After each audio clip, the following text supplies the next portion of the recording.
Për Radion Kosova e Lirë, materialin e përgatiti Arban Qerici.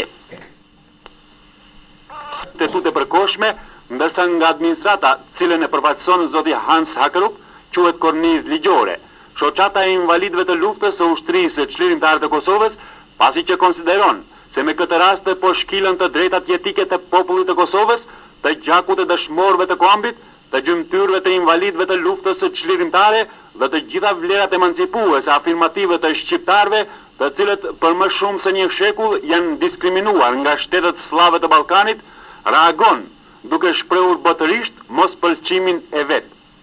Konsiderojmë se korniza ligjore e propozuar nga zoti Hakerup mbështetet në tërësi në kornizën e Konventës së Evropës për mbrojtjen e minoriteteve kombëtare. Si e tillë, kjo kornizë nuk i përmbush kërkesat e ligjshme dhe të natyrshme të popullatës shumicës të Kosovës, nuk mbështetet në pranimin e vetëvendosjes së popujve, nuk parasheh referendumin për të ardhmen e Kosovës, nuk i plotson as nevojat elementare demokratike e qytetëruese. Shqiptarët kanë udhëhequr me sukses luftën çlirimtare kundër regjimit më kriminal që ka njohur bota pas luftës së dytë botërore. Si rezultat i kësaj lufte, si rezultat i barbarisë antinjerëzore serbe, e cila vrau, masakroi, shkatërroi, dogji dhe dëboi shqiptarët nga trojet e veta kundër makinerisë së krimit, në 24 mars të vitit 1999, intervenoi Aleanca Ushtarake Veriatlantike dhe pas 2 muaj e gjysmë e detyroi qeverinë dhe armatën jugosllave që të nënshkruaj kapitullimin me kushtet caktuara. Synimet e shteteve të caktuara evropiane e botërore, të cilat janë të përfaqësuara në grupin e kontaktit, në Bashkimin Evropian, në OSBE dhe në organizmat e tjerë ndërkombëtar, duket se kanë bërë dhe po bëjnë presion që Kosova edhe më tej të mbetet nën dominimin e Jugosllavisë së mbetur. Ky presion po shfaqet hapur sidomos tani kur duhet të definohet statusi i Kosovës, para se të fillojnë përgatitjet për zgjedhjet e përgjithshme. Pikërisht tani po shfaqen qartë prapaskenat, të cilat janë luajtur dhe po luhen kundër vetëvendosjes së popullit shqiptar, jo vetëm në Kosovë, por në të gjitha trojet etnike, ku ata jetojnë nën hegemoninë e shteteve slave të Ballkanit. Invalidët e luftës së ushtrisë së çlirimtare të Kosovës, duke qenë shtresa më ndërgjegjësuar e shoqërisë, shtresa e cila më së forti është goditur nga makineria e krimit jugosllav, shtresë e cila edhe tani jeton në kushte të jetë rënda ekzistenciale, shpreh indinjat dhe papajtueshmëri me synimet e disa përfaqësuesve ndërkombëtar, të cilët edhe pas tërë asaj tragjedie që përjetoi populli shqiptar nga kriminalët serb, mundohen të ushtrojnë ndikim dhe të bindin shqiptarët që të jetojnë së bashku me një popull me të cilin përveç armiqësisë as na ka lidhur, as na lidh ndonjë segment tjetër.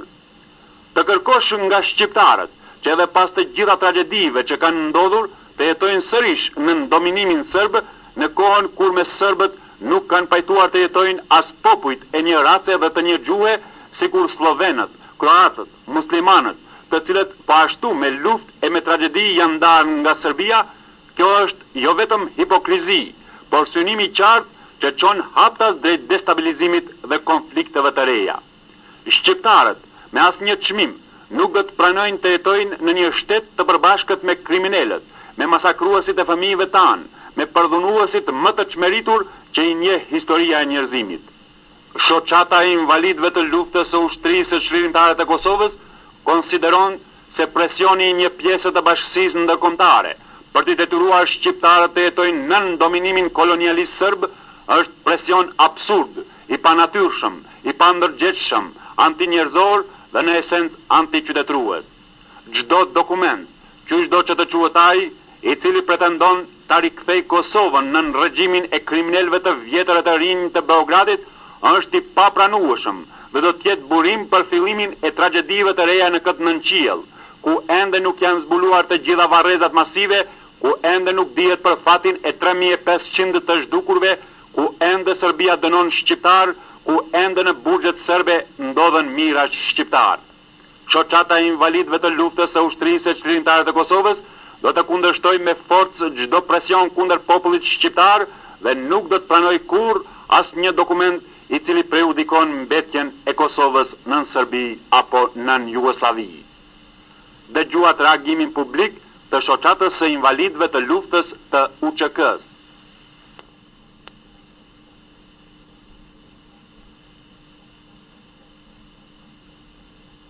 në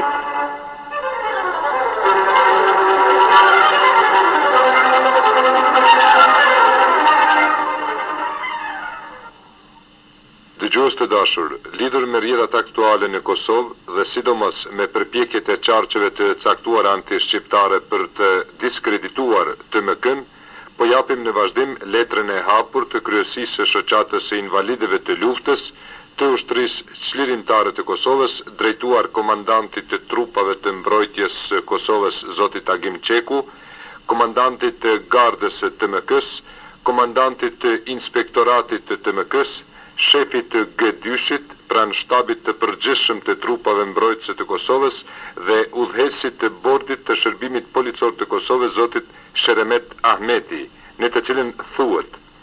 Zotri komandant të formacioneve të mbrojtjes së Kosovës,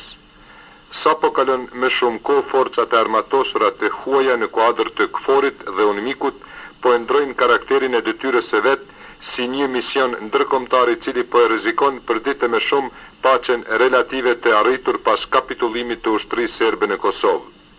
Aksionet e veçanta anarkiste dhe terroriste të këtyre forcave të huaja kanë filluar të çirrin maskat e paqeprurësve në prurës të një robërie tjetër të llojit të vet, i cili dallon për nga metodat, por që identifikohet në qëllim me aspiratat serbe për të thyrë forcat tona dhe personalitetet të UÇK-s që tani veprojnë në TMK. Pas disa rasteve provokative përmes të arrestimeve të disa ushtarakëve e prorëve të TMK-s, të bëra me një sistem i cili nuk ka lidhje me respektimin e ligjshmërisë, por që si aksione kanë karakter të thjesht politik, me anën e të cilave dëshirohen të arrihen objektiva të caktuara në drejtim të thyrjes së forcave reale që janë të vendosura që të vazhdojnë luftën drejt pavarësisë pa asnjë lëkundje dhe pa asnjë kompromis. Po shihet qartë se ata politikan dhe ata e prorë të lartë ushtarak që dolen nga ushtria çlirimtare e Kosovës, që forcat e huaja nuk i arritën që t'i thyejnë, t'i friksojnë, t'i mashtrojnë dhe t'i korruptojnë qendrat e caktuara ndërkombëtare në kuadër të KFOR-it dhe UNMIK-ut, po përpiqen t'i likuidojnë nga skena politike me eliminimin e tyre si të papërshtatshëm moralo-politikisht për komunikim me KFOR-in dhe UNMIK-un, duke i kompromintuar si element trubullues ose duke i burgosur me akuzat të montuara.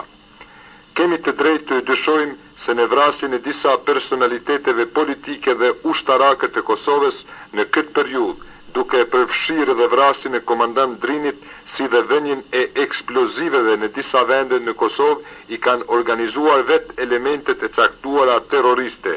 dhe se për këto aksione terroriste pastaj akuzojnë personalitetet politike të dalura nga lufta dhe e pror ushtarak që dalin si pengesë e sundimit të huaj aneksionist. Me këtë ne nuk vëmë dyshim mbi tërë përbërjen e KFOR-it dhe UNMIK-ut, por në grupe konkrete të disponuara armiqësisht ndaj kombit shqiptar, përgjegjës për ndarjen e popullit shqiptar në 5 shtete dhe që synojnë që shqiptarët dhe trojet e tyre t'i shndrojnë përgjithmonë në pakica kombëtare të shteteve armike që i vunë kufit në mes atëveut tonë. Nuk duhet harruar se me këto qëllime janë imponuar në simbolin e TMK-s edhe kufit administrativ të ish-krajinë socialiste autonome të Kosovës, edhe pse çështja shqiptare në ish RSFJ duhet të zgjidhet si çështje unike, sepse ata kufi janë kufi armiqësor dhe ne si popull ata kur nuk i kemi pranuar. Pikërisht për këtë, ai simbol duhet të rishqyrtohet dhe të korrigjohet, sepse ata po duan që ne vetë t'i pranojmë ata kufi si kufi definitiv që e coptojnë adeon tonë.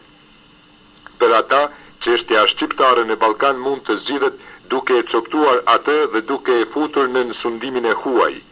ndërsa që të gjithë popujt slav i lejuan të fitojnë pavarësinë nga Beogradi. Dhe çfarë do rezistencë ndaj kësaj politike aneksioniste, ata e luftojnë me mjetet e metodat e lartë përmendura. Konsiderojmë se edhe burgosja General Sali Veselit ka këtë karakter dhe këto qëllime, dhe për neve është provë se ata me këtë e kanë filluar të thyejnë kuadrin më të vendosur të TMK-s. Kjo e hap rrugën që të burgosen edhe generalet tjerë të trupave mbrojtëse të Kosovës, deri te Agim Qeku. Ata nga njëra anë do të burgosin oficerët e dëshmuar të luftës të UÇK-s dhe në anën tjetër do të avancojnë oficerët e salloneve që janë të stërvitur të sallutojnë para okupatorëve të gjitha ushtrive të huaja dhe pas një skurpull të pranojnë grada nga epror të ushtrive të huaja.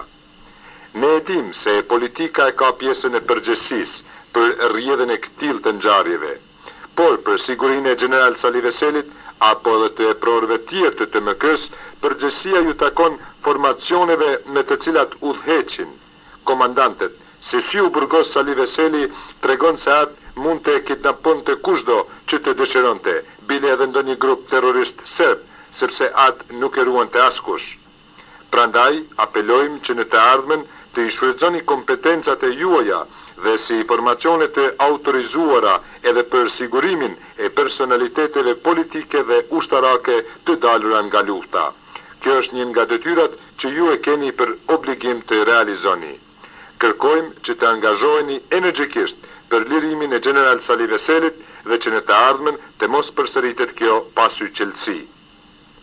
Dëgjuat letrën e hapur të kryetarit të shoqatës së invalidëve të luftës të ushtrisë çlirimtare të Kosovës, drejtuar komandantit të trupave mbrojtëse të Kosovës, General Lieutenant Agim Çekut, komandantëve të tjerë të trupave mbrojtëse të Kosovës dhe shefit të shërbimit policor të Kosovës, Zotëriut Sheremet Ahmeti.